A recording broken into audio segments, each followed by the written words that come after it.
Good morning, everyone, and welcome back to day 3 of the UK Stroke Club Conference online. We do hope you're enjoying the event as much as we are behind the scenes. We really do want to know what you're thinking of this event. We can't see your faces face to face, but please do let us know what you're thinking. We should have sent you some feedback forms at the end of each day, so please do take just 2 minutes to fill out those feedback forms and tell us what you're thinking.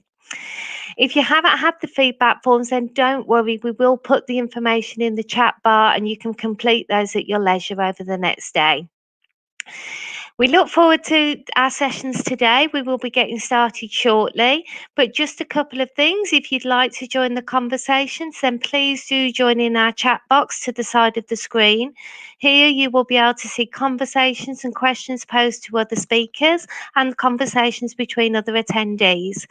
To access the chat box, all you need to do is type your name and club and group details in the box at the bottom, press the terms and conditions and press join. Other people will then be able to see your comments with your name and club and group details. If you've got any technical issues throughout the day, then please do just press the refresh button with the round arrow key at the top of your page. Alternatively, if you need to speak to someone, we'll post details in the chat box of our events team who you can contact. We look forward to seeing you again shortly. Thank you. Welcome back everybody to day 3 of the UK Stroke Club Conference, and a warm welcome to those of you who are joining us for the first time today. My name is Beth and I'm the UK Volunteering and Community Partnerships Manager at the Stroke Association. It's an honour to be chairing this incredible event, and I'm delighted so many of you can come together with us online. We've had over 200 people join over the last 3 days from across 117 clubs and groups from England, Scotland, Northern Ireland and Wales. So welcome everyone. We hope you enjoyed yesterday with its focus on celebrating all the incredible ways you continue to support your members and hearing from Helen, Ruth and Sophia on the challenges of connecting online and ways that we can continue to help and support you to address those challenges. Today's first session is about connecting with other group leaders in your local area. You will hear from Philip, Graham and Carol, who are leaders already connecting with others, and you'll find out what they're learning about as they go along. You'll also hear from Louise, Claire and Mark, who work at the Stroke Association, on their experience of facilitating some of these networks. We want to hear your experiences too, so do join in on the conversations online. To do this, as Anne said, use the chat box at the side of your screen.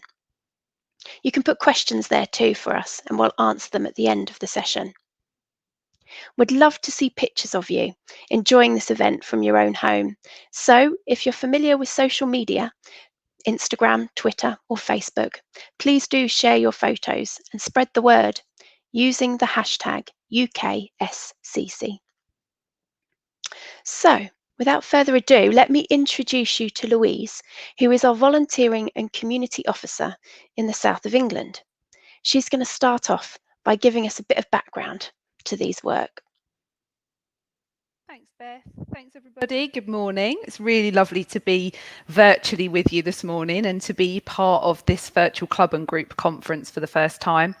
I'm going to talk to you about club and group forums, but before I do, I've got 2 things I'd like you to do throughout this session. The first is I'd like you to keep your fingers crossed.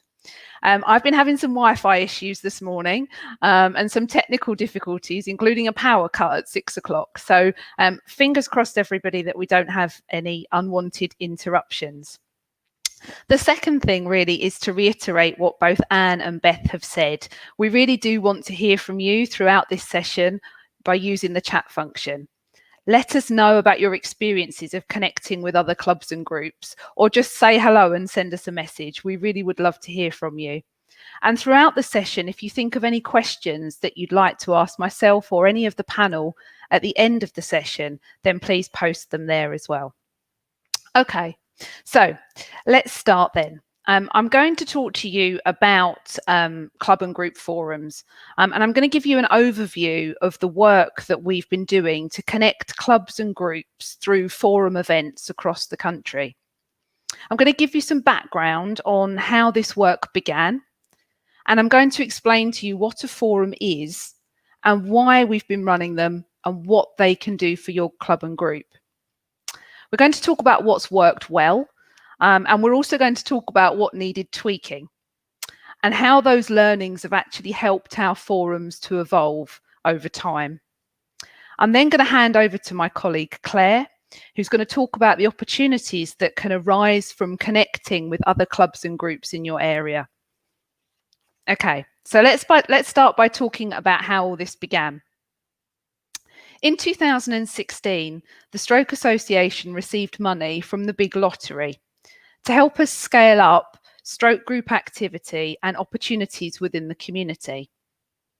Part of this long-term project was creating strong peer support networks by facilitating clubs and groups to come together and support each other. So what is a forum? Well, the dictionary definition of a forum is a place, a situation or a group in which people can exchange different ideas and discuss similar interests. And we wanted to create a space where club and group leads could come and do just that. We wanted to bring people together to celebrate their successes, to exchange ideas, to discuss challenges and problems that they were facing, and to overcome them together. We wanted them to begin to form strong local group networks. We knew that volunteering events were happening across the country in various different forms. Some had varying degrees of success, and there were varying levels of engagement. For example, some large events were open to all volunteers in a certain area, others just for stroke ambassadors, and some just for voluntary group leads. It was clear that the events had been successful, but we wanted to start to understand why some people weren't able to engage. So we started to talk to club and group leads and committee members to find out what they wanted from events of this sort. We discussed how often they'd like to meet, monthly, 6 monthly. How they'd like to meet. Would they like to meet face to face, or would they like to use the telephone or virtual options? We wanted to find out where these meetings could take place as well, trying to find a central location to bring everybody together. The response was great. It was clear that there was a real appetite to do this. Groups wanted to connect with each other.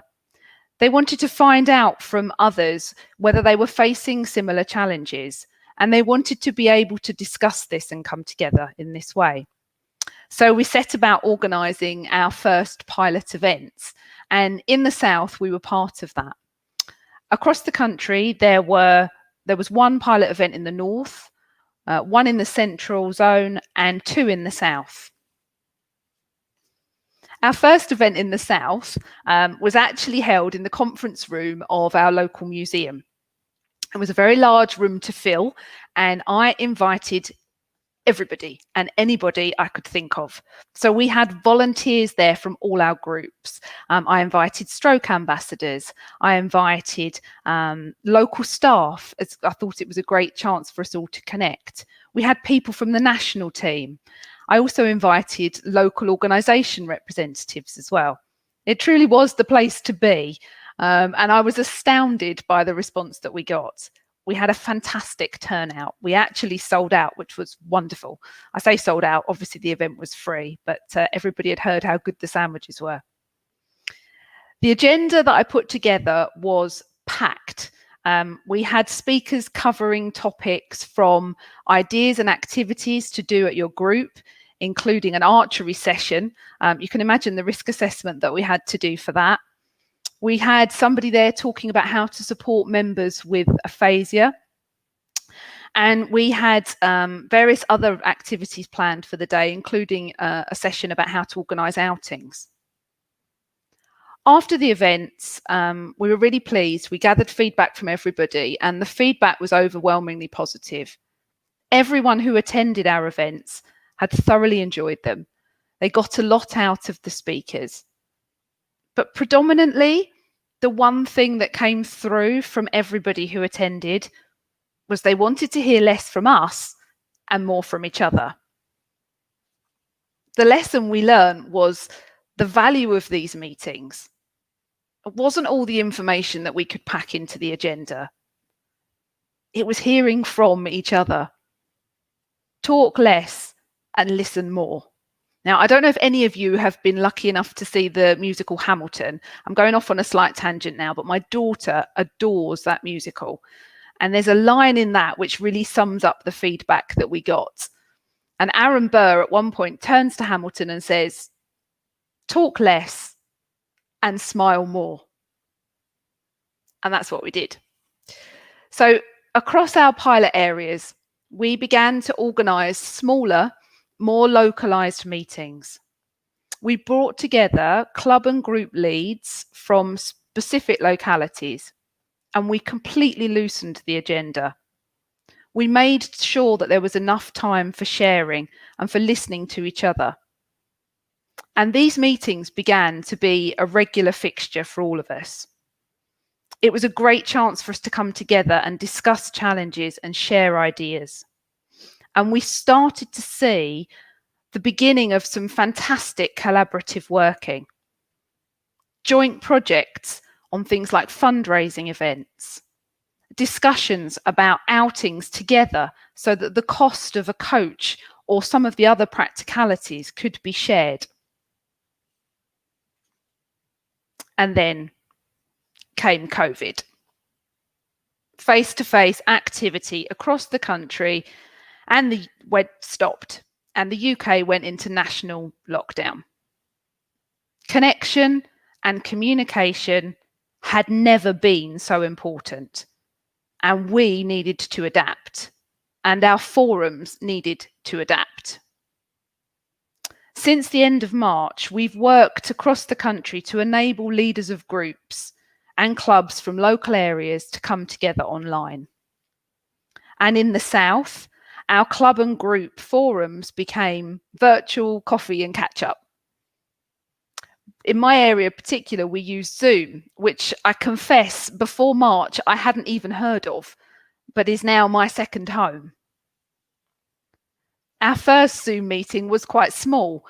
It's fair to say I had a mixed response. Some people were really happy to embrace the move to digital, and others were understandably more hesitant. The first meeting, in fact, the first 5 minutes of the first meeting was a little bit like a séance. There was lots of, "Are you there? Can anybody hear me?" I'm sure everybody on this session's had a similar experience. But despite the small meeting that we had, it went really well. We were able to share updates. We were able to discuss local information. And at that time, back in March, things were changing so quickly. By the hour, things were, there were updates, there were government announcements. And then it was great for us to be able to come together and share our thoughts on that and to discuss what was happening locally. And everyone played their part in doing that. Everything around us was changing so quickly, and we had to change at the same speed. Slowly, over time, those meetings started to grow in number. More group leads started to join. Even those that had been initially hesitant started to contact me and say that they'd like to come along.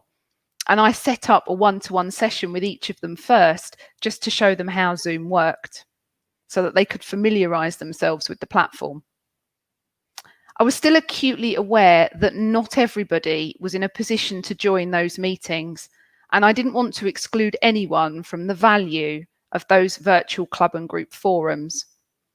So after each session, I would put together a note to everybody, an email of all the key items that were discussed. And I sent that out to everybody, and it was really well received. As the months went on and national restrictions started to ease, We decided collectively that those meetings didn't have to happen so frequently. At the beginning, we were doing them once a week, but we didn't need to do that anymore. So we moved them now to fortnightly, which still sounds like a lot, but it's a great opportunity for us to come together, and we really do have some fun. The forums have generated some amazing ideas and some fantastic innovations since we've been running them. Across the country, we've seen WhatsApp groups crop up. We've seen Facebook groups either being started or being reignited. We've seen so many different things, so many different forums then starting as well. For example, in my area, we now have a Stroke Ambassador Forum, which brings our ambassadors together. And at the moment, they're working on some pre-recorded content that they can use to share and raise awareness. Off the back of a conversation during one of our weekly forums back in April about what clubs and groups could do during their own Zoom sessions, a colleague and I decided to create something we called the Summer Activity Programme. We wanted to show our clubs and groups what was possible on Zoom. And so every Wednesday from the beginning of August at 2 o'clock, we've been hosting a range of different activity sessions. We've had everything from mindfulness to live cookery. Some of you yesterday may have heard from Chris King from Checkers Kitchen, who did a fantastic session for us. We've had live music, and last week we had a fantastic talk from an author and owner of Britain's most extraordinary house and gardens, a place called Taliston in Great Dunmow. The sessions have proved so popular, we're in the middle of writing our autumn programme, so watch this space. Getting together in this way through our forums has been fantastic. It's helped us to strengthen the relationships that were there between groups and volunteers, and it's helped me strengthen my relationship with the groups across both of my areas. It's enabled us to share key updates and react really quickly during these crazy times. And it's given us the opportunity, as I said, to have a lot of fun. I know that things are difficult, and we certainly do have a bumpy road ahead. But I passionately believe that if we come together, support each other, and embrace some of the lessons we've learned during these strange times, then we won't just survive this, we will thrive. Thanks for listening. I'm now going to hand over to my colleague, Claire Green. Hi, everyone. So I'm Claire. I'm the volunteering coordinator for the South, and I'm going to talk through some of the challenges that we faced and we're still facing with our forums, but also some of the benefits and the opportunities that are arriving from being able to connect in this way. So as Louise mentioned, when we started looking at how to connect groups and volunteers, there were many different formats and trials happening in different places. And the move to digitally connecting people has been the same. In many cases, we've taken a bit of a trial and error approach as to how we can run these forums, and we continue to learn as they grow. So one of our first challenges was deciding how many people we invite.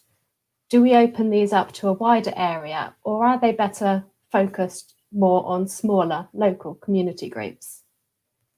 For the face-to-face forums, as Louise mentioned, we had to consider venues and travel. When we moved to online, these were no longer a consideration.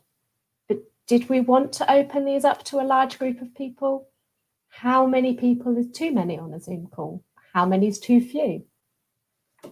So in the South, we started with trying to bring together all of the groups across the South on one large Zoom call. Mainly, we trialled this as staff furlough arrangements meant that for some areas, there was a period of time where the main group contact was not around to help facilitate these forums. And we still wanted those groups to be able to connect and receive support. Feedback was in the main positive, that it was lovely to see other group leads and hear about what others were doing across the country. But it also felt too large, and there were some people who felt that it was overwhelming seeing so many people, and they didn't always feel comfortable talking and sharing their ideas. So on balance, it was felt that smaller local sessions may be better to help build those local connections and allow volunteers to build up their own networks of support, but the larger ones could be used on a less frequent basis if things started to dramatically change again and we needed to talk to you all in one go. Another challenge that we're starting to face more and more is how do we keep the discussions interesting? So at the start of lockdown, there was so much going on, so many changes, it felt difficult to keep up. This had the advantage of there would always be something to discuss in a forum. Now we've started to settle into more of a routine and people are more confident with how they're keeping in touch and the discussions are starting to change. As Louise mentioned, her forums have moved from weekly to fortnightly to reflect that. And the great thing about these forums is that they can be adapted to suit the volunteer needs in that area. In other areas, we've got volunteers who are connected more on WhatsApp and they just arrange ad hoc Zoom meetings as and when they feel there's something that deserves a lengthy discussion. A final challenge that we're starting to face, and I'm sure you can all recognise, people are starting to feel zoomed out. How much of our lives are now happening over Zoom? Many of us are starting to feel that we're spending all of our time looking at a computer screen, going from one Zoom call to the next. I'll be honest, I don't know the solution at the moment, other than tweaking the frequency that we meet. But our long-term hope is that while now Zoom is our best, and in some cases only, option for us to get together, when we can start to meet face-to-face again, it will merely be one of a number of options that we can use to connect. Now we all know the technology, we can start to use it and we can build it into our network of forums.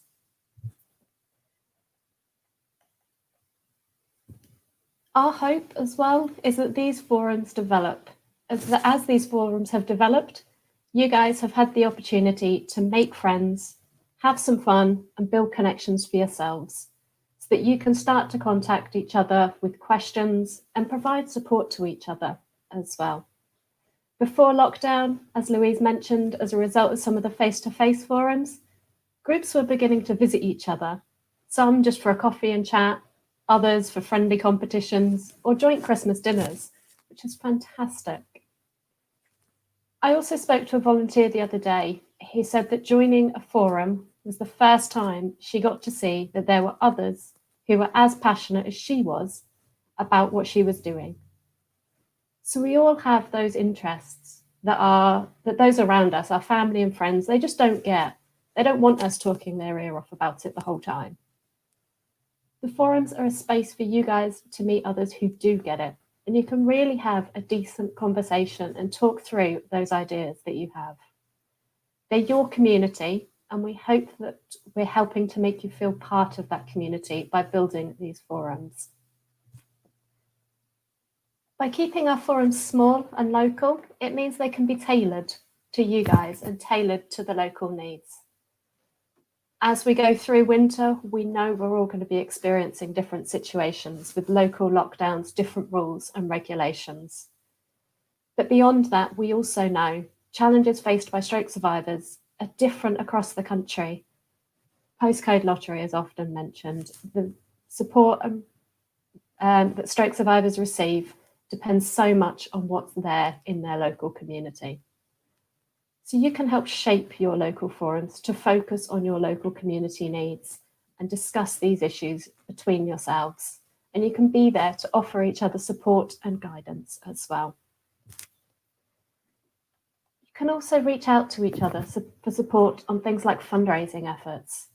Sometimes it's easier to hold one big fundraising event than to hold a few smaller local ones.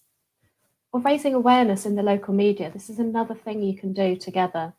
Media often like a lot of people involved, so the bigger you can make it, the more interested they're likely to be. As Louise mentioned, you can go on outings together. If you've got a couple of members in your group who would love to do a particular outing, but there's not quite enough to make it worthwhile, you can check with another group to see if they've got any members who would like to join, so you can vary the programme of outings that you do. You can also share some of that work and organisation that goes into planning an outing as well. So what our hope is, what we would love to see is that the forums grow and help us to connect with the wider stroke community as well. They can be opened up to bring in other local contacts that you guys have. So the summer programme mentioned by Louise, that's meant that organisations like Checkers Kitchen, who were originally offering support to our Dover group, they've now been opened up to more groups, members and more volunteers across the South East, soon across the South, and yesterday, some of you may have seen them as well across the country. This is fantastic. This is bringing all of those local contacts that we have and spreading across the country and helping us connect. Forums can also help us build the Stroke Association presence in our local communities. They can connect local stroke teams, other local organisations that support stroke survivors, and we can begin to work together in partnership with all of these organisations and people, and we can offer the best support possible to stroke survivors. We would love these forums to become your space. We want you to feel part of your local community, and we want them to be something you guys can use to really connect and really build the support for your group members and for local stroke survivors. I'm just going to leave you with a quote from Margaret J. Wheatley, who's an American writer and consultant who studies organisational behaviour. There is no power for change greater than a community discovering what it cares about.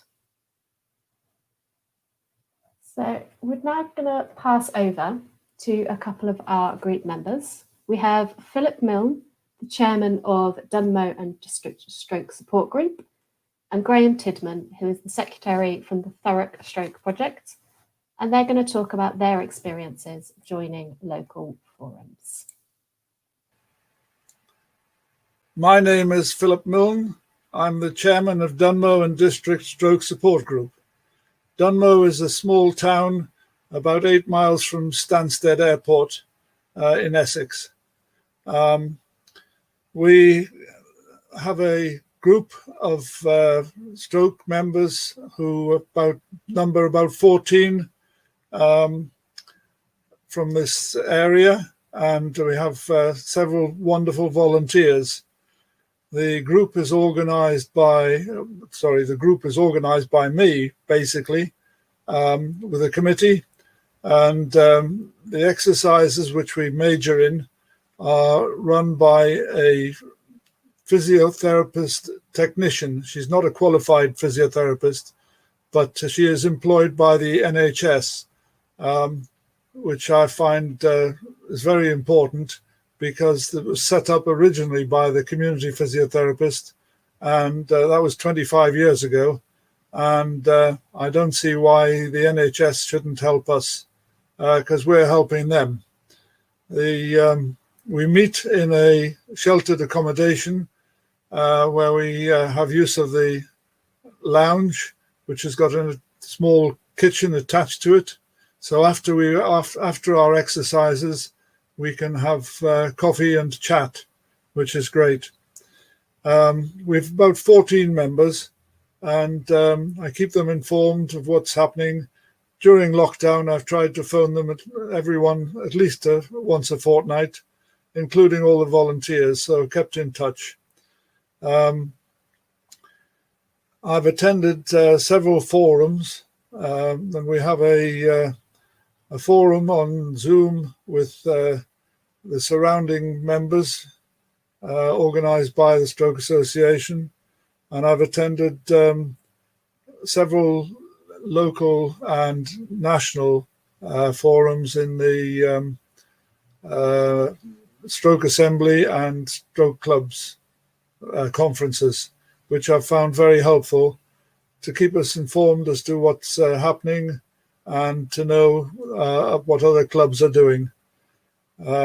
So we can share information, which is great. Thank you.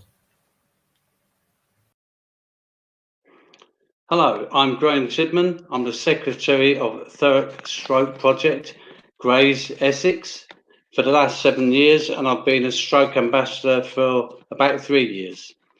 We've got about 35 members, of which 25 attend on a regular basis. I started attending ambassador meetings and club meetings prior to lockdown, as this would enable me to share my own club's experiences with others and to get to know other survivors from different areas and maybe gain some ideas from them. We introduced an indoor curling session, and one club, Malden and Dengie, asked us to go down and demonstrate curling to them, which I did, and it was very successful. They decided to buy their own set of curling, and we were going to have an inter-club competition before lockdown, but then lockdown put paid to that. Since lockdown, these meetings have continued via webinars and Zoom, and I think they've benefited us all by breaking the boredom that gradually set in during lockdown.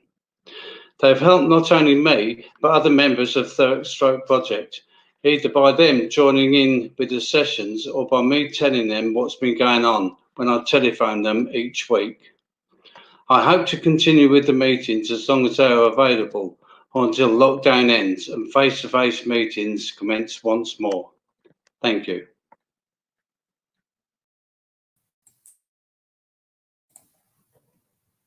Thank you, Philip and Graham. It's lovely to hear from you both and hear your experiences of the forums and how they're helping you.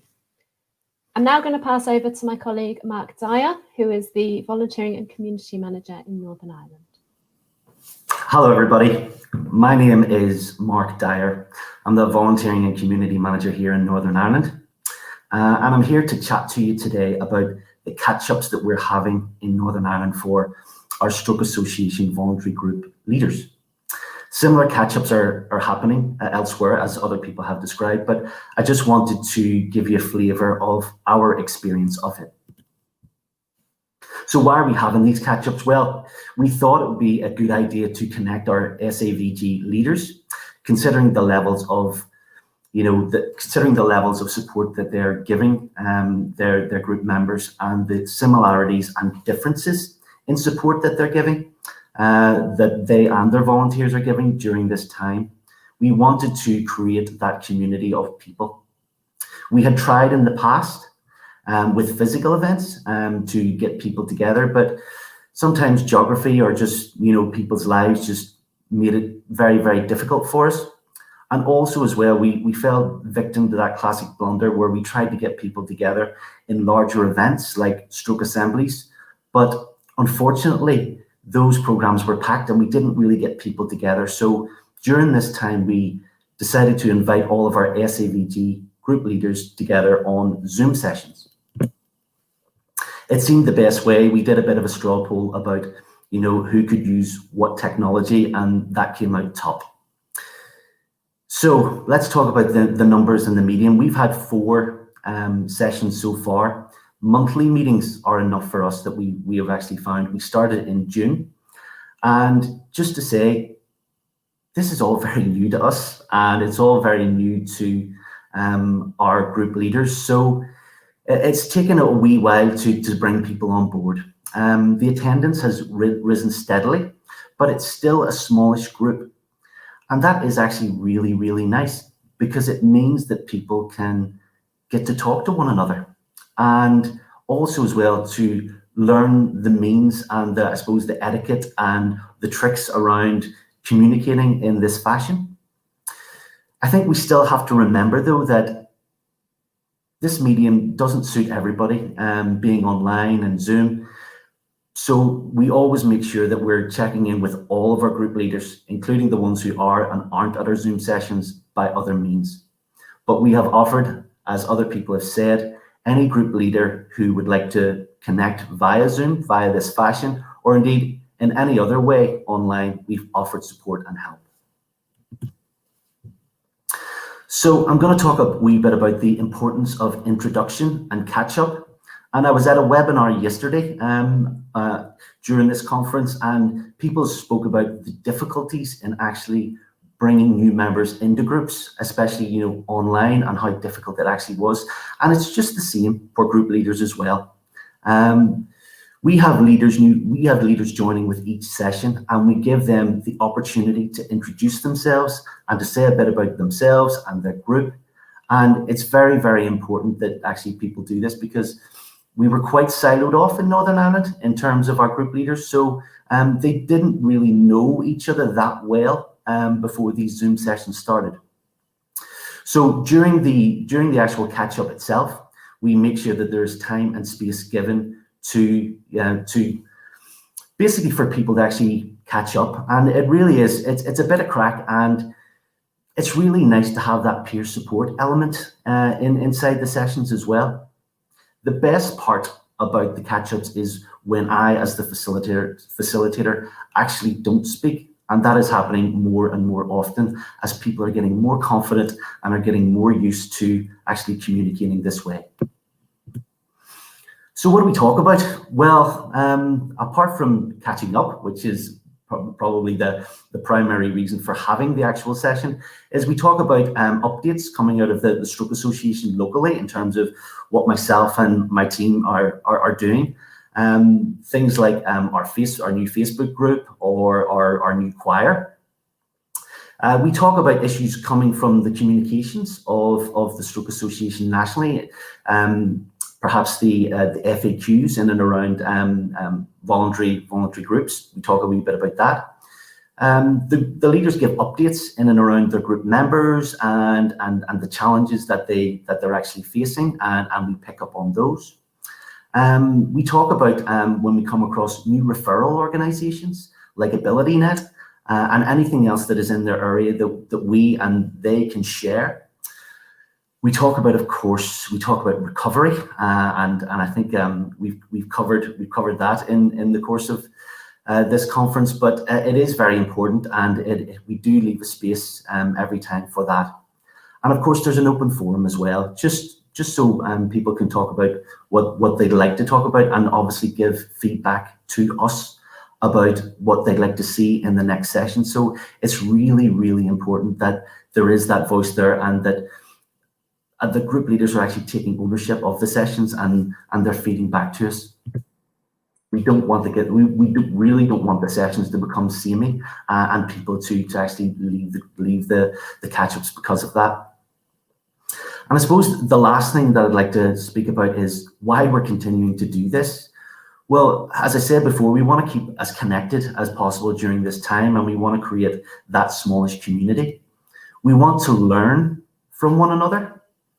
We want to make the recovery when it comes as easily as possible and as safe as possible. We want to make any future connection, whatever that may be, whatever form that takes. We want to make that as easy as possible. It's always easier to meet up or to do anything else when you actually know a little bit about the other people in a group. And just to say, if it hasn't come across, this is actually going really, really well for us. And we feel that maybe around the country, it's an option that is really worth exploring. So I think next up, I know that was a whistle-stop tour, but I think next up we have a video from Carol Boydell from our Bexhill Stroke Support Group. Thank you. Hello, and thank you for inviting me today. I'm Carol, and I'm the interim chair and co-treasurer at the Bexhill Stroke Support Group based on South Coast. The support group is the hub, with the Sing Out for Stroke Choir and Arts Group being the spokes. We hold virtual meetings for all of these. However, we also have a coffee morning group held in Rye. There are no virtual meetings for this group as there are so few members attend it, although some do now attend our other virtual groups. Each group meets monthly, and some members attend all groups and others just one.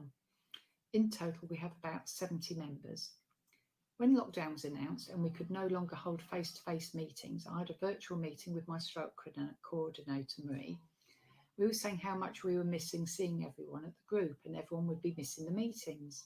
Marie then questioned if we could hold the choir using Zoom. It turned out Kerry, our singing instructor, already held a virtual choir. And before I knew it, I'd registered for a Zoom account, invited members, and was in front of my iPad with 43 smiling faces all ready to sing. We now hold our virtual choirs monthly on the day we would normally meet up, which I think has helped with the numbers. I organise the virtual meetings for all 3 of our groups. Our singing instructor hosts the virtual choir and I host the support and art groups. During lockdown, the choir has proved to be particularly popular and is normally well attended. The numbers have varied and have dropped a bit, especially when restrictions were relaxed, so more members were going out. I've also found that the weather makes a difference. I think sometimes a walk along the beach or in the countryside has more appeal than to sit in front of a screen indoors, and who can blame them? I feel the choir is so popular because singing has so many benefits. Following my stroke in 2015, I spoke with a dreadful monotone voice and I struggled to form and find words. Marie, my stroke coordinator, invited me to attend the first meeting of the Sing Out Choir, which she was just starting up. After attending a few of the meetings, I noticed a huge improvement in my tone, word finding and word forming. So a huge thank you to Marie White. As well as existing group members attending our virtual meetings, we also have new members who have joined since lockdown and many members from other stroke groups. We've now opened our virtual choir up to all groups and have given it the lockdown name of Sussex Stroke Support Virtual Choir. By opening up the choir, I've now contact with other local groups and have even had members from Wales and Liverpool join us. Some members from outside our area also attend our art and support groups. I've had a lot of feedback from people who have attended our virtual choir. There have been emails expressing how grateful they are that they can socialise again whilst keeping safe. They've also commented that they have felt happier following the meetings. One new member said she already feels part of our group and can't wait for the next session. I just feel so pleased that they have all benefited from the joys of singing and its advantages. Clearly, singing is not only excellent speech therapy, it's also good for your well-being. Since lockdown, I've attended the Sussex Lead Volunteers virtual meetings organised by my stroke volunteering manager, Lynn Vincent. This meeting has proved extremely useful to me and has helped me gain many ideas for virtual and face-to-face group meetings. I've gained support and encouragement, and I've made contact with other groups I didn't even know were out there. One particular recommendation I picked up at the meeting was from another lead volunteer regarding a charity that she had found that can host your group meetings. I contacted them and they hosted our August support group meeting. It went exceptionally well and we have booked them again for this month's meeting. I found the hosting of the support group meeting to be tiring and I would leave the meeting totally exhausted and washed out. Now we have someone else hosting it, I find it relaxing and I come away feeling refreshed and feel I've actually benefited. It's a lifesaver for me. This new connection with other groups has helped me enormously as I now attend other groups' meetings and pick up ideas and tips on running them. I've joined Cookfield Stroke Community Group with cookery. It was interesting and informative and it was great to meet the Cookfield members. I also had a totally bonkers time with the Life After Stroke Centre singing. They changed the era of the singing with each meeting, which keeps your interest, and they have great fun as well. They made me laugh. They're truly bonkers, and I told them so. It's great to meet other group members and pass on ideas, tips and experiences. All this whilst having fun and making friends. Networking is making the running of the group meeting much easier for me and is making them more varied. So there are so many different ideas that I'd not thought of. I hope to continue this unison when we resume face-to-face meetings, and I may even visit them if they'll have me. They're welcome to join our face-to-face meetings anytime. I'm also hopeful that Lynn continues with the virtual Sussex Volunteers meetings when we're all back to our face-to-face meetings. It's so much more convenient and environmentally friendly. Maybe it would be nice to hold a meeting face-to-face occasionally. Thank you for listening to me, and can I just thank everyone at the Stroke Association for all their support and encouragement, particularly during these difficult lockdown times. Thank you. Thank you so much to all of our speakers. What a rich and full 40 minutes we just had then. Don't worry if you didn't catch all of the ideas or reflections from everybody. This will be on our website shortly, so you can hear it all again. Wonderful. I feel really energized. Don't know about you, but after this I want to go and find a forum to have some good chats. It would be great to hear what's been going on in the chat bar, so I might bring Anne back in to give us a little summary of how the discussions are going. Yes, all very engaged this morning, so thank you everyone. Lots of smiles about Louise's quote about less talk, more smiles, and the seance. Everyone was reaching out, holding hands, so that was lovely. Lots of talk about the curling and how different clubs and groups have tried that in their own areas.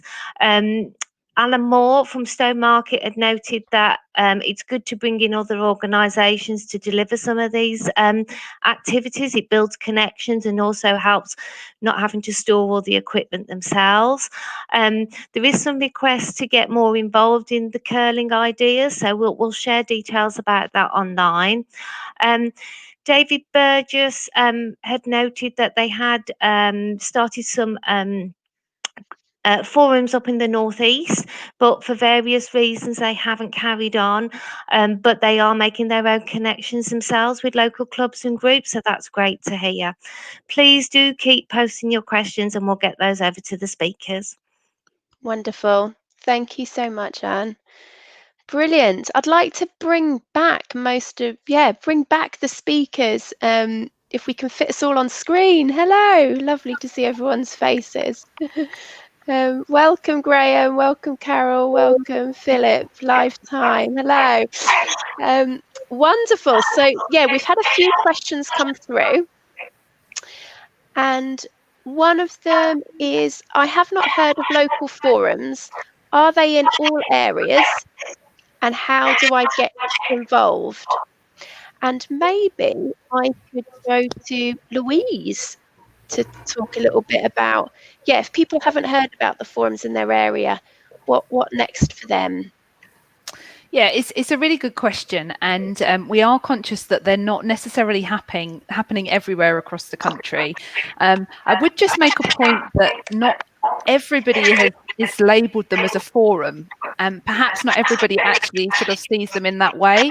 So it could just be that you know clubs and group leads are coming together in a different way with a different title. But what I would say is, if they're not happening in your area and you'd like to be a part of it, then reach out to your local stroke association member of staff. Contact your stroke support coordinator or your volunteering and community officer and say that you've been to this session and you really want to start up a forum or be involved in a forum, and then they can talk to you about how to get that ball rolling. And if you also want to make contact with other clubs and groups in your area, don't wait for us. Reach out. You can do that. If you don't have their contact details, then again, ask your local member of staff and we can put you in touch with them. And it would be great to start to see that starting to happen. Thank you so much. Thanks, Louise. Fabulous. We've had quite a few reflections around partnerships and working with other organisations in your area. It would be interesting, Carol, to maybe talk a little bit about Interact and how you've brought Interact as an organisation into your group and helping. Yeah. Well, I was totally exhausted hosting the meetings, and I was in a meeting with Carolyn Dodd, and she said they tried them and had them at their group meetings, and they now do the Zoom meetings. So I thought, well, I'll give them a go.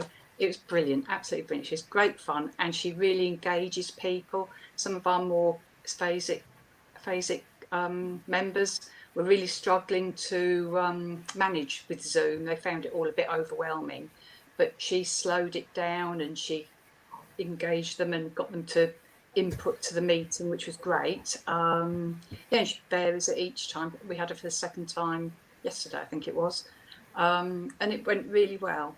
Yeah, definitely real recommendation there. Thank you so much. We will make sure we share the details on Interact in the chat bar or later on our website so people can reach out and connect with them. And in terms of other organisations, for Graham and Philip, are you finding the forums a space where you can find out other organisations in your area? How is that for you? What are you learning through your forums? In Thurrock, we're fortunate to have what we call the Beehive Centre, where all the community groups are based there, and you can get all the information you like. So everything we learn, we can share with them, and likewise. So that's very good. We have a speaker once a month at Thurrock when we're not in lockdown. But yeah, you go to your local Beehive Centre. Thank you, Graham. Yes, I've been involved with the clinical commissioning group. I got invited to their stroke board committee, which was very interesting, and that spreads the word to many people that we exist, and we can feed into that. And also I've been able to attend several local trust groups. In our case, it's the Essex Partnership University NHS Foundation Trust. It's a hell of a mouthful, but that's the title of these groups that run things for the NHS. And I've got to know quite a few people there, which has been very helpful. Wonderful. Thank you, Philip. Yeah, this focus on connection, reaching out, knowing people, linking, it's really come through so strongly today. So thank you for adding more detail to that message. We've got a question for Mark. Tell us a bit more about the Facebook groups for volunteers and maybe not just group leaders. So in Northern Ireland, you mentioned starting a Facebook group. How's that going? Well, it's very new. That's what I would say. It's only about 2 weeks old, and we've got about 140 volunteers in Northern Ireland, and we've got about 30 signed up so far. It's going really, really well. We've been actually quite lucky in that we've had a really good piece of content.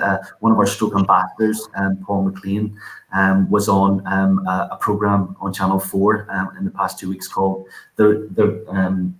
the write-offs, and it was a really good way to actually launch the group.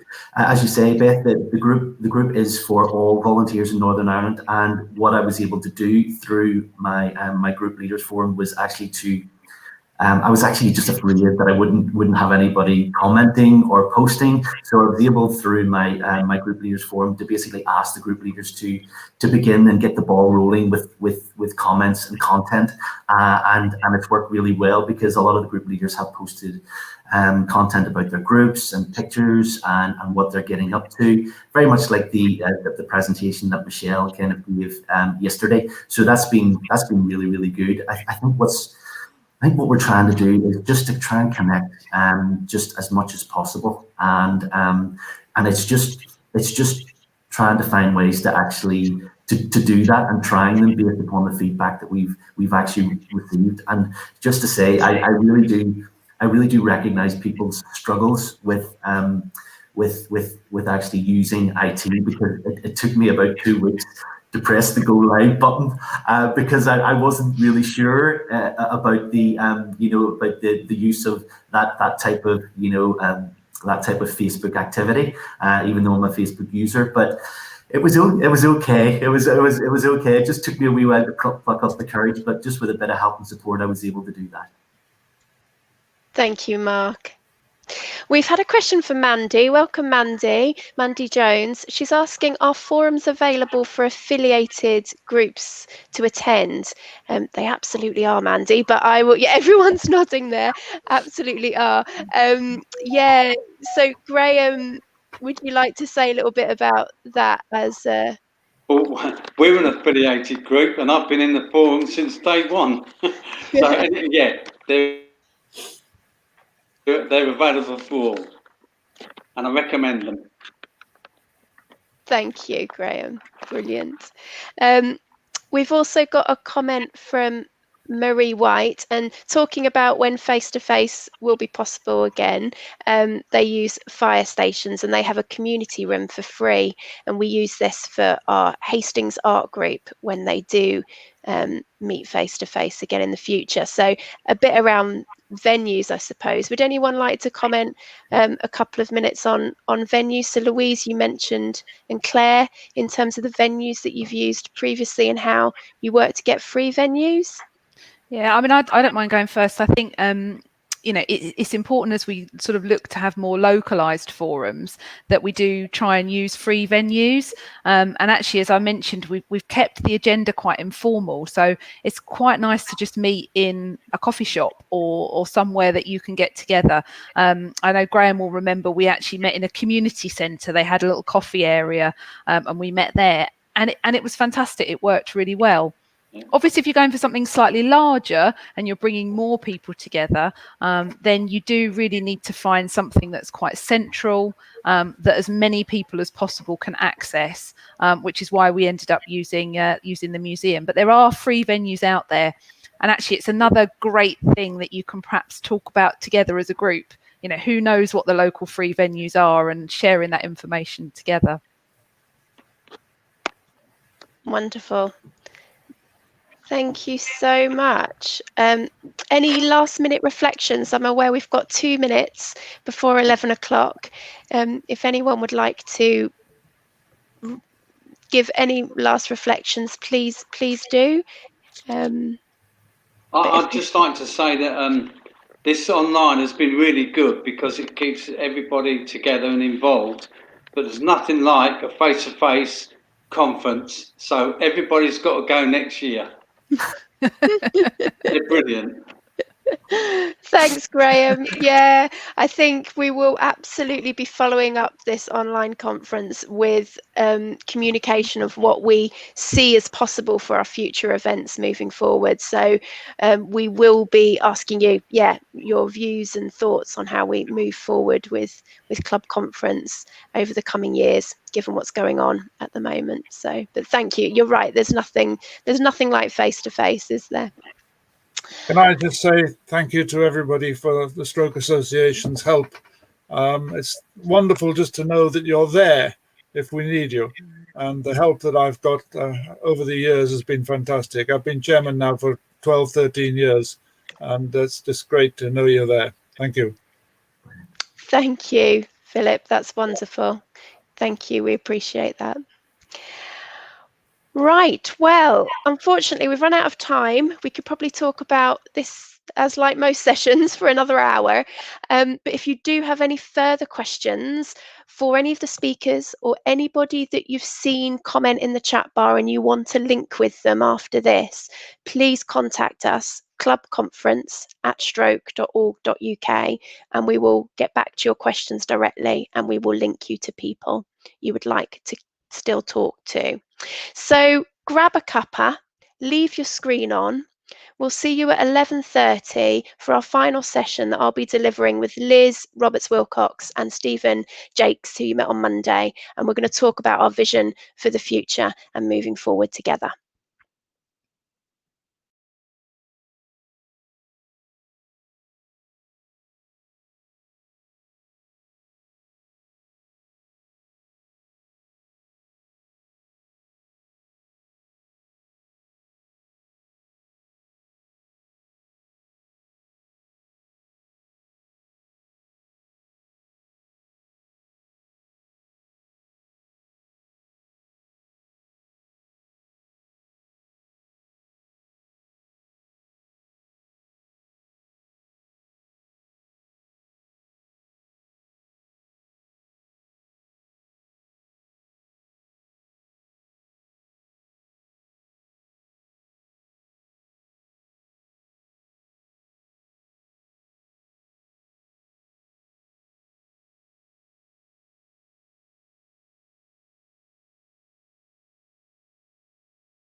Hello everyone and welcome back. I hope you've got your cuppa and your biscuits and you're all settled for our next session.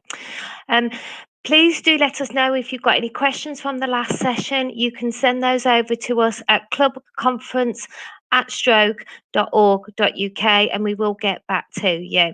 Please do, as always, join in the conversations in the chat box. Here you can put your comments and any questions to our next speakers. If you're new to joining us, then please do join the chat box by typing your name and club and group details in the box at the bottom. Tick the terms and conditions and press join. We'll then be able to see those comments by yourself and for others to see too. We look forward to seeing those shortly, and I'll hand you over now to Beth. See you later. Thank you, Anne. Yes, welcome back to our last session of our online UK Stroke Club Conference 2020. Wow, hasn't it gone quickly? A huge thank you. First of all, before we go into our final session, I do want to say some thank yous. A huge thank you to our facilitators, our speakers, and the technical support behind the scenes over the last few days. And thank you so much for your energy and your enthusiasm and engagement.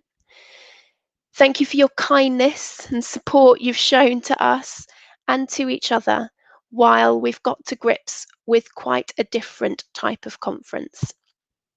I've missed seeing you, but I am extremely proud how we've worked together to run what I think is quite a successful first online conference. I want to give a special thank you to the Club Conference Planning Group, because without you, we simply couldn't have run this event. Your ideas on content and timing and support throughout the whole process has been invaluable. I think there may be a few people on the call who are part of that planning group, so do type your name, reach out and say hello to the rest of the attendees. I know that Stephen, who you heard from on Monday, who interviewed our CEO, Juliette Bouverie, will join us in a bit to give his last reflections. If you want to get involved in any future planning for these conferences, then please do let us know. Get in touch. And thank you to Nesta and the Big Lottery Community Fund, who are kindly sponsoring this event. So this may be the first of many online national events that bring us together, whatever the world may throw at us. And we're interested to know, would you join another event like this? So please do click the poll, which you can access in the chat box, and let us know. I'm going to be delivering this final session myself with Liz Roberts-Wilcox, who is our Head of Volunteering and Community Development. The focus is on how we move forward together against the backdrop of continuing to respond and recover from coronavirus and changing the way we are structured to better meet our strategic goals. We want to make sure stroke is the priority it needs to be. And we want to ensure that everyone affected by stroke has access to lifelong support. We've got financial challenges too, as Juliette spoke about on Monday. So now more than ever, we need to think really smart. How can we best work together most effectively to be there for everybody who needs us? So I'm going to hand over now to Liz, who is going to kick us off. Thank you, Beth. And hi, everybody. Really lovely to join you all. I was just saying to Anne, I think this is my 9th or 10th conference. I need to actually count. But yeah, really lovely to join you all, albeit digitally. Very sad to not see you, as Beth said also. But yes, I'm going to take you through a bit about sort of how we're hopefully going to be moving forward together. And then I'll be passing over to Beth to continue talking through that work. So moving forward together, stroke clubs and groups have been part of the Stroke Association support offers for over 30 years now. We have developed, evolved, invested and scaled this support. We've created a journey and space and opportunity for people affected by stroke to provide tangible peer support to others in their local community struggling with rebuilding their lives after stroke. Our latest strategy and our need to respond to COVID-19 requires us to think differently about how we work together. Building on our strengths, we want to continue to support stroke groups and clubs nationally and locally. We want to continue to improve our relationships with clubs and groups, and we want to streamline and make effective use of our defined resources. All of this is aligning to our future operating model and how we are structured. Groups are core to our strategy, and they're absolutely core to our vision. Firstly, they are a form of long-term peer support.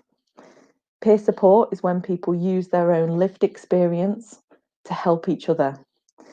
They can improve emotional health, well-being, and sense of belonging. Peer support can be in many forms, including community and support groups, as many of you are, befriending sort of approaches and models in one-to-one settings, or telephone indeed, online communities and mentors. Now, we have 3 strategic goals, and the one on screen right now, goal B, is about ensuring that everybody affected by stroke has access to the rehabilitation and lifelong support they need. And a strong, vibrant stroke group network is crucial in helping make this goal a reality. Our third goal, goal C, is to partner with people and communities to help them take action on stroke. Now, clubs and groups across the UK provide stroke survivors and carers the opportunity to bring their insight and empathy to improve stroke outcomes for themselves and others, and in doing so, rebuild their own confidence and self-esteem. Through the network of volunteer-led group activity, stroke survivors benefit from and contribute to the human kindness we find in all communities.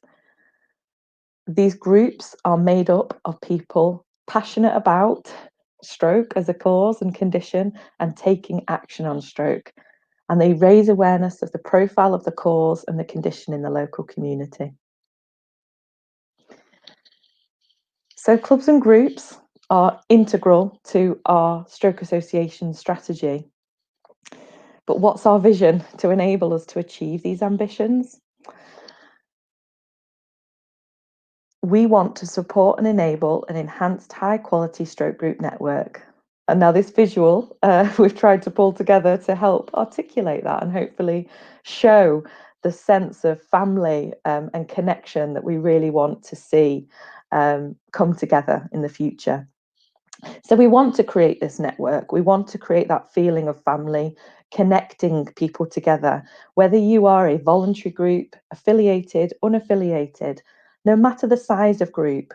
We want all group-based organisations providing support to people affected by stroke to be able to come together within this network, be connected to one another and us, to build resilience, to build power and strength, to ensure sustainability is there, because it's so critical more than ever that we work together to do that.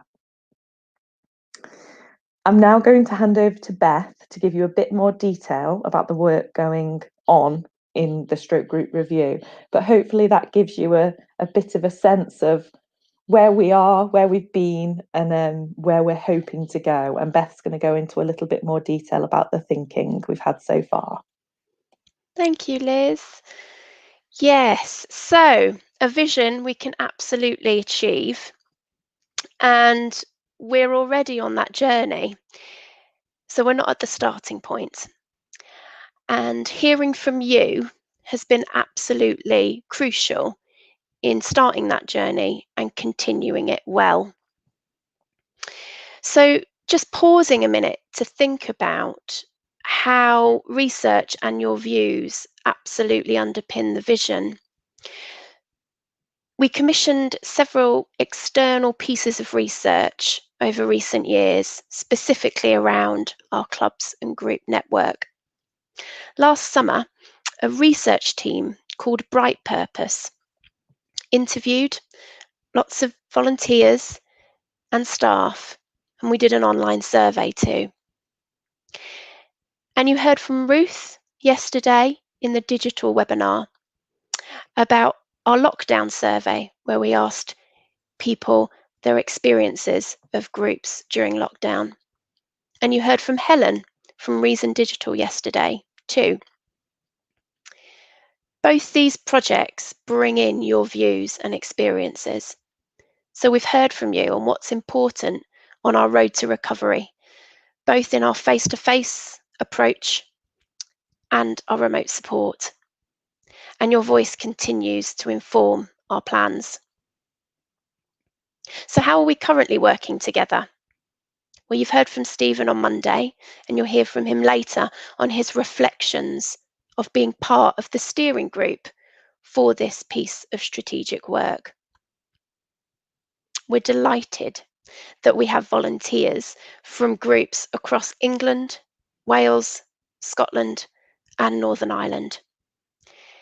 We're meeting regularly over Skype to discuss our progress against some of our key priorities. Working together, we're collaborating, we're sense checking, and we're also having a critical friend, which is vital as we move forward. If you're keen to become closely involved in this work, do get in touch, as we're always looking for more people. And again, for those who are part of the steering group for this strategic piece of work, and you're on the call today, do type your name in the chat box, introduce yourself, and say which area of the country you're from. So you'll see on the next slide the research that Bright Purpose gave us in terms of recommendations and how we move forward. And they said, strengthen the basics. So these recommendations absolutely inform and underpin our stroke group review work. And I'll talk through them now. So the first one includes supporting the referral pipelines. How do we enable and facilitate more people to know where you are and to join your groups?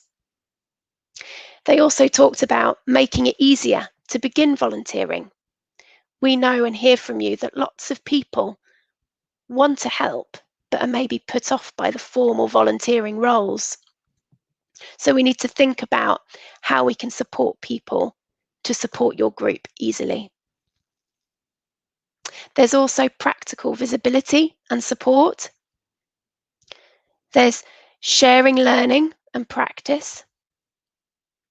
There's streamlining bureaucracy and processes. And how can we support and enable a strong succession to your committees? So I'm going to give you an overview of some of the key aspects of the stroke group review to which this research underpins it. So the first one is sustainability. So that's keeping going and keeping going really well. And this includes financial sustainability, so growing your income. And we want to continue to support you as a network with tools and ideas on how to fundraise. So what I would say is keep an eye on our intranet over the coming weeks and do read the fortnightly e-bulletins that Juliet sends you. We'll share new resources there over the coming weeks. One way we've supported fundraising recently is starting a new process which enables stroke association groups that are part of the organisation to use online digital fundraising via our Just Giving page. So Just Giving is an online fundraising platform. We've created new guidance on how to use it. We know that our Northwest Choir, if anyone's on the line from Northwest Choir, do chat in the chat box. They raised an incredible over £2,000 in just 2 weeks by using this online fundraising tool. And they also got £400 in gift aid. This was against an original target of £500, so it was incredibly successful. The funds will help that group to buy digital equipment for their members to be able to access the online singing sessions. We'll share our top tips on how to use these online digital fundraising platform with independent clubs too, so look out for that in the next few weeks. We want to help you grow your membership. And during lockdown, we worked really hard to better streamline and respond to our internal services at the Stroke Association. So things like our helpline and our Here For You volunteer telephone support service that Juliet mentioned on Monday. So we're identifying when a person wants or needs to join a group, we can link them proactively and directly with you as leaders of groups. We have a map on the UK of where all the current groups are active, and we're using that to aid referrals. That will go on our website shortly, alongside an updated postcode search tool. We really want people to be able to search for activity as well as location, because we know several online groups, like Carol, who you heard from in Bexhill, are offering their singing sessions for anyone in the UK. You've also told us that people want to help out by volunteering, but they are put off sometimes by a formal volunteering role. So we're going to review how we talk about volunteering and how we communicate it differently to help you get people involved. The steering group have told us of lots of examples in their groups, how people help in different ways beyond being a chairman or being a secretary or being a treasurer. And while these roles are really, really important, we need to talk about and champion all the other ways people can get involved. Some have activity volunteers, so who organise different activities for the group. Some have a lead volunteer for welcoming new members. And some have people who help with accounts, who don't even go to the group. Marketing. So we know that marketing your group is really important. And at the moment, we're starting to review our own marketing platform, and we've got volunteers involved in that piece of work. All of these things we know will help to build the resilience of your network. Please do share ideas with us in the chat box or at clubconference@stroke.org.uk to give us your ideas on how we can do more to support your sustainability. On the next slide, we're talking about flexibility. As Liz says, we need to work differently. We need to pool our resources. We need to build our connections and understand our strengths as a collective. While our organisation will go through a structural change, we remain committed to working with you. One idea is that we want to test a national stroke group support line.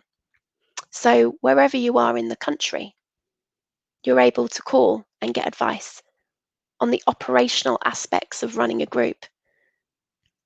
And if you want to link with people locally, we can enable that to happen. We're still going to be connected. We're going to streamline our processes too and our administration so that we're being most effective with our time. The final area I want to talk about is digital capability. And for those of you who've joined us over the last few days, you will know that being connected as leaders has been really important, like we're connecting today. but we recognise that that's not always possible. So the first thing I want to talk about is the Resource Hub. We want to understand what you need in order to access resources from each other. So if you're doing a quiz with your group, how do you share that so that others can benefit without having to sit and write a quiz from scratch again? So what does a resource hub look like for you, where you can share activities and share ideas and get support? That's a key priority for us. We've talked about our partnership with AbilityNet, a charity there to support older people and people with disabilities with technology. Please do talk about AbilityNet with your members so they can reach out and get support. We've talked about our networks. You heard the last session was wonderful. Building on our networks and our forums, sharing information and opportunities. And I loved hearing how Carol attended the Life After Stroke Centre in Bromsgrove to see how they're doing. So reaching out beyond your locality. We need to build more of these networks. They're vital to our resilience and our power. The work from Ruth at the Exeter University and Helen at Reason Digital from you heard from yesterday, we really need to address some of those challenges. So how can we support you with facilitation of online groups better? How can we connect you with facilitators? And how can we share opportunities for funding of equipment? So I hope the sessions you've attended over the last few days demonstrate our progress and our priorities with this really strategic and important piece of work. Continue to read the fortnightly updates from Juliet to hear more about this work and how you can share your reflections with us and engage. I would really like to bring in Stephen from our planning group with our steering group and our club conference planning group. You're across it all at the moment, Stephen, which is wonderful. And it would be nice to hand over to you for 3 minutes for you to give your reflections on being involved in the strategic planning group on our stroke group review. First, reflect Stroke Association and a better understanding of what's going on, particularly in terms of the strategy and the internal pressures in the association from different stakeholders. And I think having seen that, it gives you a good idea on what you should be doing in a group to support that overall strategy. The second thing that struck me is the attitude of the members from the Stroke Association in the steering group about how open they are to listen and to gain information or gain experience from what may have been up to now a largely untapped resource. So that's been tremendous. The third one is I think it'll be really good to continue with the steering group, but somehow or other we need to broaden the input to it. So members in the audience, if they're interested, we need to find a way of tapping their ideas, but without inundating Beth or Anne or whoever with thousands of emails each week. So it probably needs to go through some form of hub. But as a vehicle for gathering ideas from what I call the coalface, it seems to work very well. I'm very flattered to be part of it.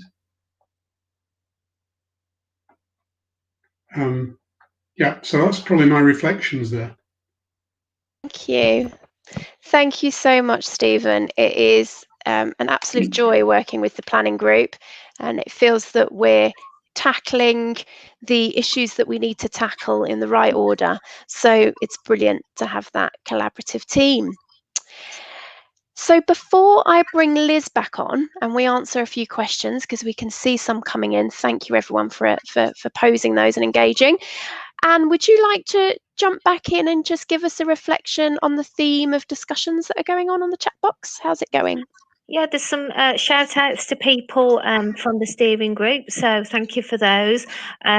Please do keep posting your questions, lots of chats about different things, supporting each other with their own clubs and groups and ideas.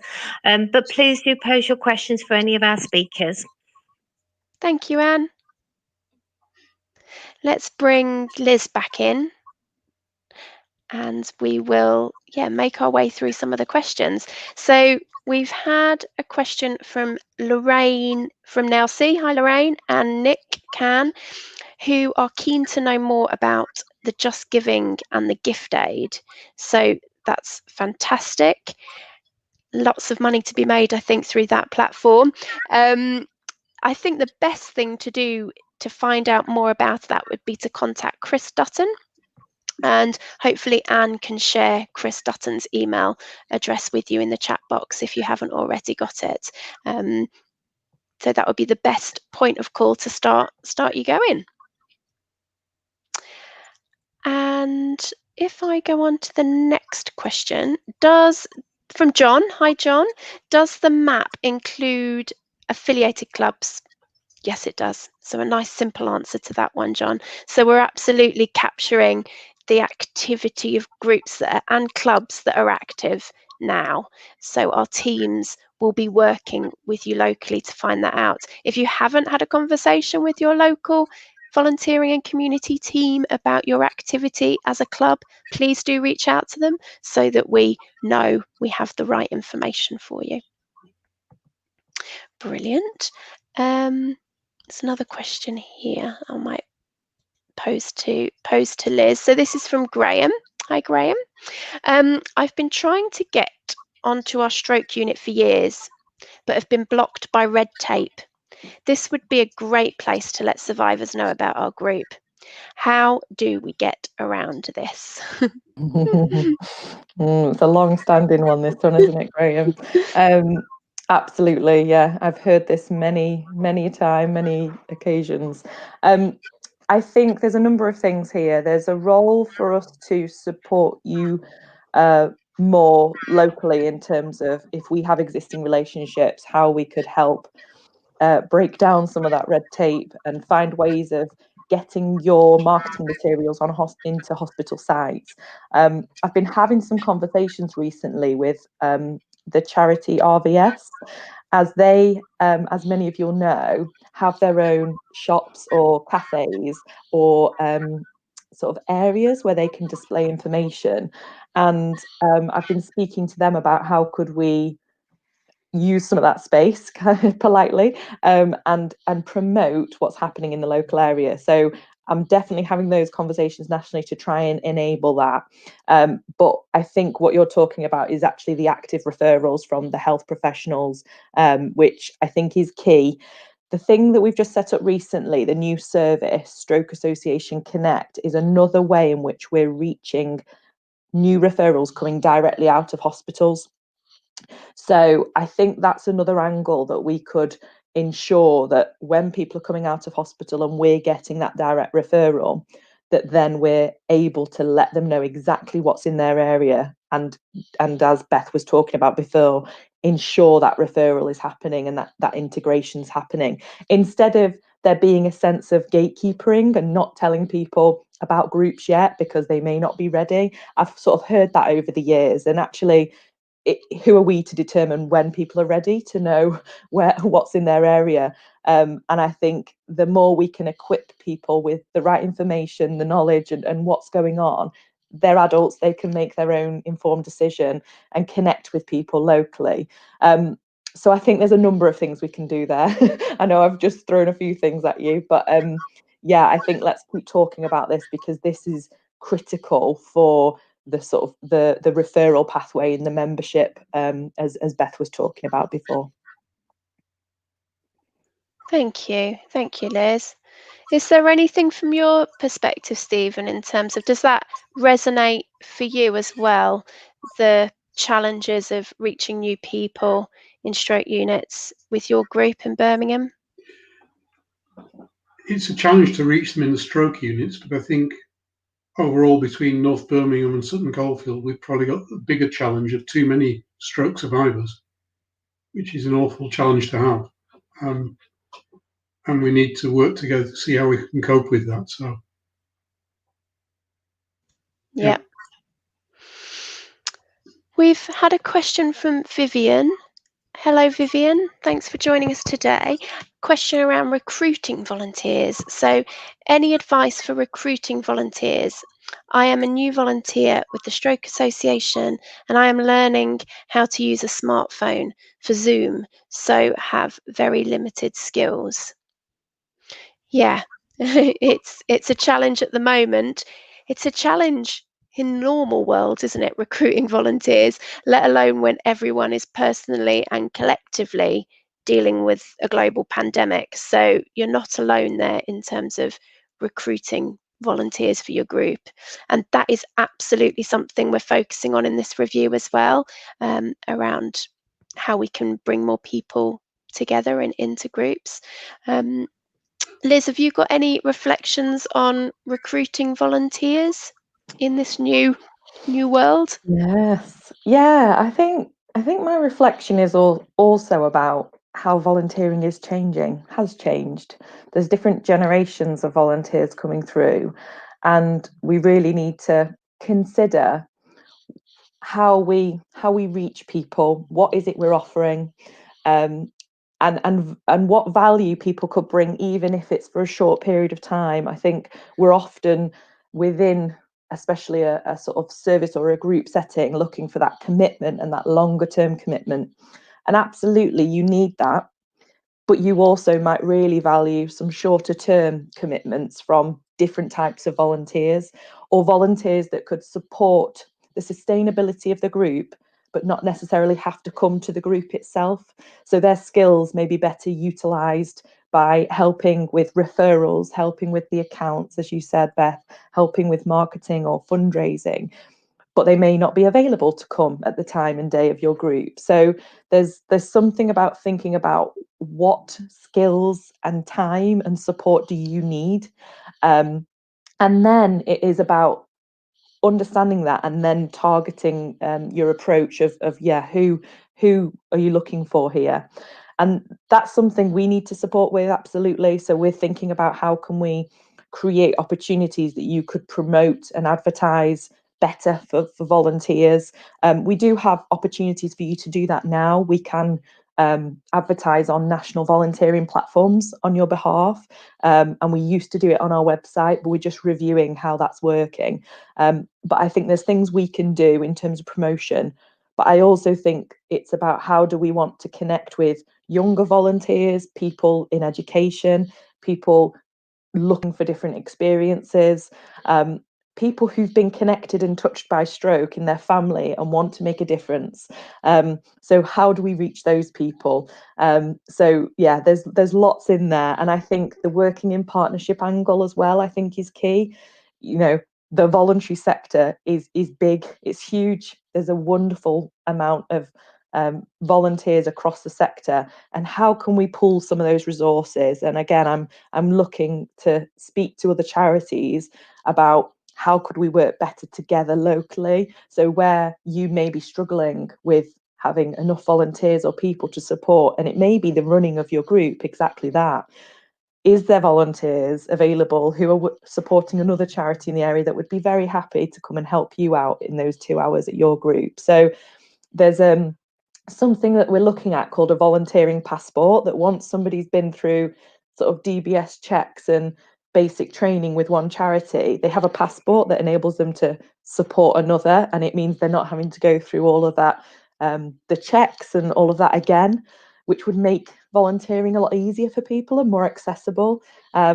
So that's another conversation we're having nationally to try and make those sorts of things easier. So just a few thoughts there, but again, would be happy to speak to people who've either got ideas or who are struggling as part of this process, Beth, so we can really understand what the challenges are and see what solutions we may be able to come up with together. Wonderful. Thank you, Liz. Absolutely.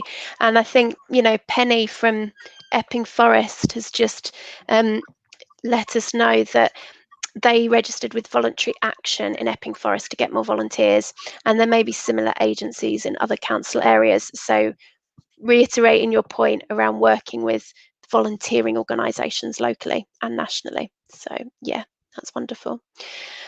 Brilliant.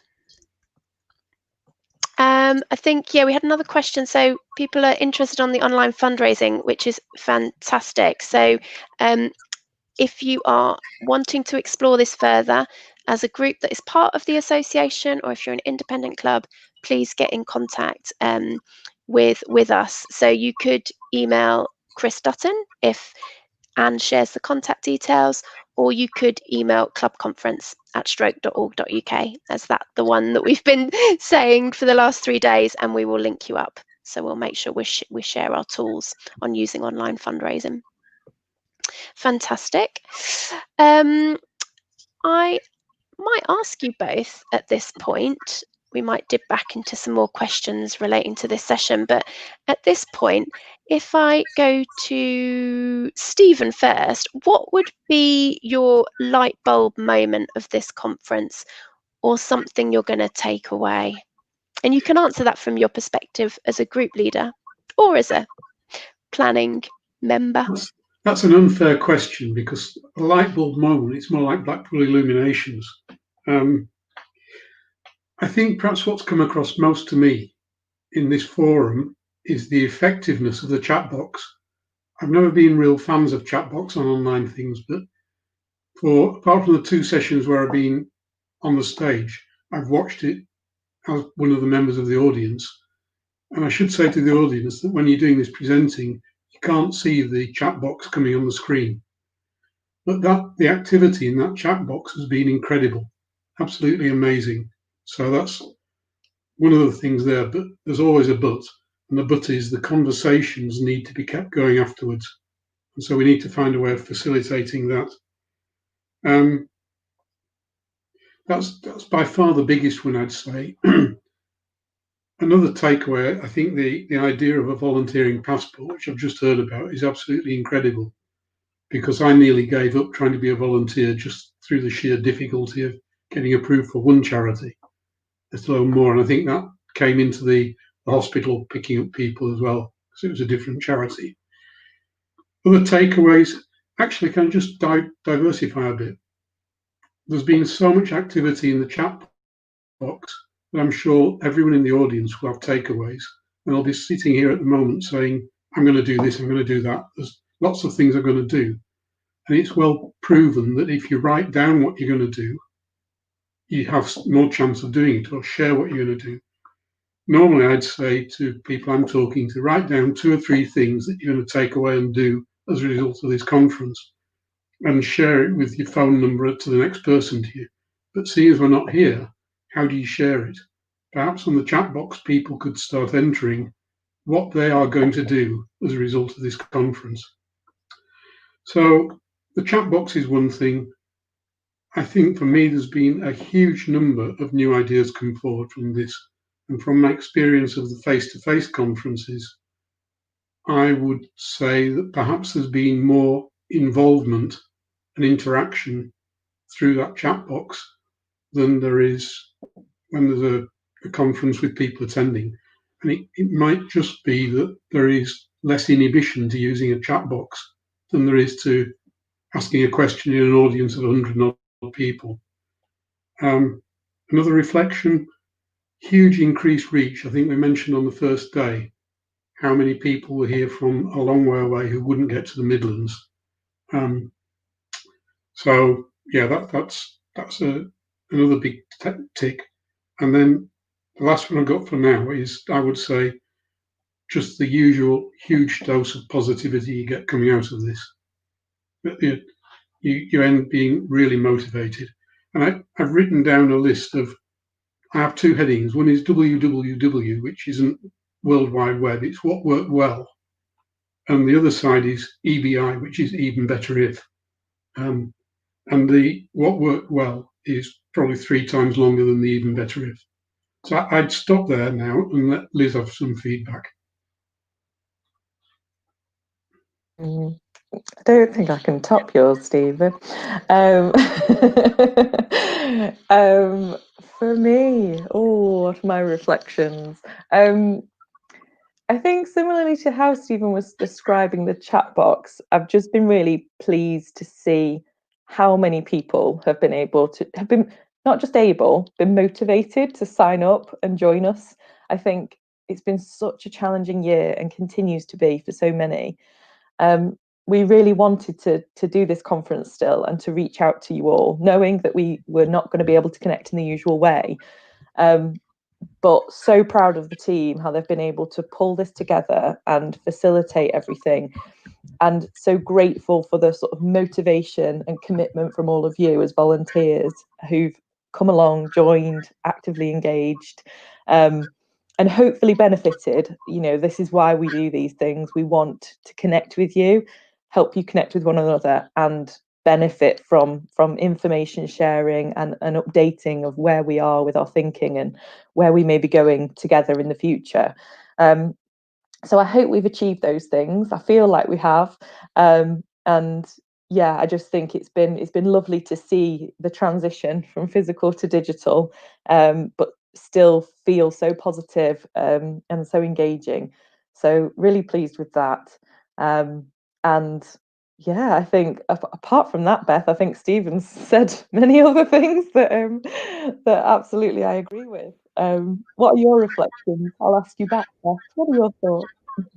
Yeah, my reflections are I am buzzing and exhausted, and it's really interesting because after a face-to-face conference, you feel tired and buzzing too, but I didn't think I'd feel as tired after an online conference. And there's no distance between finishing the conference and then going and dealing with my children. So I think there's something really interesting for us to reflect on how it feels to be sitting in your home, engaging in a national event, and making sure we're looking after our well-being while doing that. So that's interesting learning for me, and learning, I think, for everyone who's been involved in delivering. I think a takeaway for me is just how connected we can still feel, which is incredible. And it feels like we've still managed to capture the human connection. And how can we do that even more? So I can't remember your acronym, Stephen, but yeah, what more can we do? And I think that for me is something, how can we still build and create the human connection from a face-to-face conference? And a massive, massive thank you to everyone who has been facilitating, because it's a very strange experience not seeing your audience. So everyone's been incredibly warm, open, vulnerable, and professional all at once. So that's been a real boost and a motivator as well. So yeah, I don't know, Anne, has there anyone been sharing their sort of light bulb moments or any reflections on how they've enjoyed the conference or ways to improve? Definitely. We've had lots of nice comments about people sharing tips about how they can make connections in their own local communities. Carol was saying that her local hospital has been very supportive, but because they can take their choir there a couple of times a year and they do share the artwork, but it is all down to your local connections. Stowmarket Stroke Group have been saying about some of their connections, so thank you for sharing all that on the chat box. In terms of light bulb moments, if you bear with me, I'll just call it up. So we've had some really nice comments. Light bulb moments. Lots of people like the idea of the volunteer passport. Lots of positives about the actual chat box facility, although we must note that this doesn't suit everybody, maybe those with aphasia. So we do really appreciate everybody getting involved in that. Carol's light bulb moment is that that she can do more for her offline members, and she would like to get some more hard copies of the activities. And there's lots of requests for Michelle's packs that we spoke about yesterday. Kathy Butcher said that listening to the presentations in the quietness of her own home has been much better for her and easier to absorb the information, not being in a crowded room. But of course, Mrs. Nottingham, but not the journey. Wonderful. Thank you, Anne. Yeah, really interesting and different reflections there, which are really, you know, as you say, in a face-to-face event when there's lots of noise, lots of busyness, actually hearing from you that a way to connect with the content is easier when it's quiet and you can focus. So that's a lovely thing to bear in mind and think about moving forwards.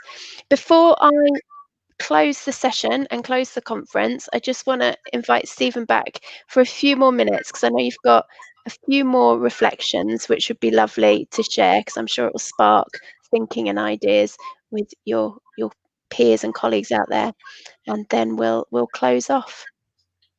I'll keep it brief then. I think just to build on Anne's point there, probably it's been a more inclusive conference because it is easy to take it in the quiet of your own home, and it will appear on the intranet so people can catch up in their own time later. On positives, I think there's been so many examples of how people have adapted to the situation and come out of what could be a crisis with a better solution, which is one of the great lessons in life, that you go through these different stages and you adapt your behavior, but then you come out with a solution which you'd never have thought about without the challenge, which in the end might be a lot better. And then finally, picking up on the speak less, listen more thing that came out this morning, I've worked at a place where we had a guiding principle which was listen and be listened to. I think it's incumbent on the people attending to make sure that we are listened to.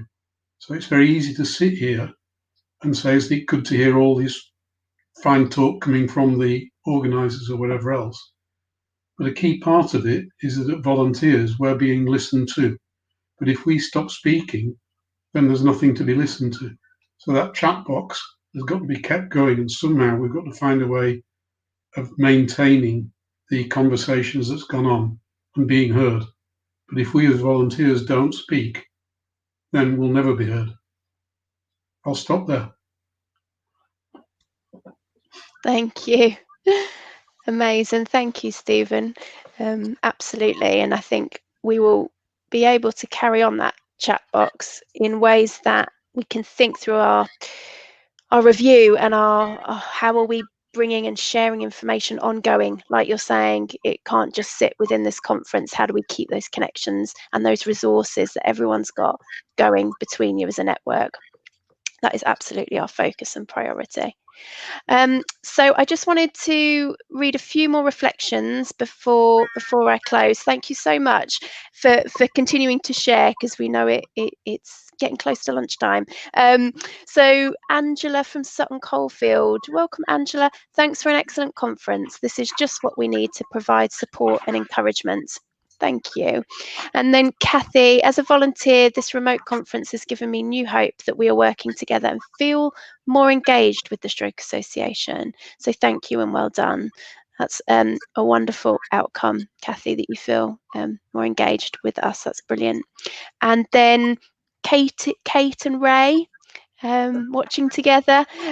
Because of the conference, we are setting up a group page on Facebook, even as we speak. I love that. Thank you so much, Kate and Ray, for letting us know. Wonderful. Let us know how it goes. And interestingly, we did the poll at the beginning. And for those who did respond, all of you, so 100% would be absolutely up for doing this type of online national event again. So that is brilliant for us to know that and help us moving forwards. So thank you, Stephen and Liz, for everything this afternoon and your comments and reflections. We will now wrap up the conference, which feels quite emotional because it's what we've been living with for the past 3 days and in the run up. So Yeah, a huge thank you. Keep emailing us at clubconference@stroke.org.uk for any more questions or reflections, and we'll get all the updates from the conference on our website in the next few days, and we'll email you, so we will let you know when the content is available for you to share with any of your volunteers or your members who aren't here.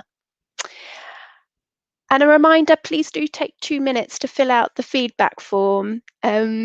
Feedback forms can be a bit dry and boring to do, but it's so important that we capture what you think, and also that we can report to our funders who give us the money to be able to put on this conference, this system that we're using. A big thank you to the organisers of this. So yeah, absolutely do let us know what your feedback, so we can keep championing these national events. And again, if you want to be part of the planning group for these future conferences, do email us as well. But the fun doesn't end there. So I don't need to feel too emotional just yet, because we aim to host our largest social evening tonight, starting from 7:15 from your living room. We'll have live entertainment, a quiz, and most importantly, it's an opportunity for you to relax and enjoy. You've been taking on lots of information over the past 3 days, so this is your opportunity to take a break. Everyone is invited, your friends, your family, all your group members. There's still time to register, so spread the word, form a team, get quizzing, and there will be prizes to be won apparently, so you don't want to miss it. So until next time, thank you so much everyone, and stay safe.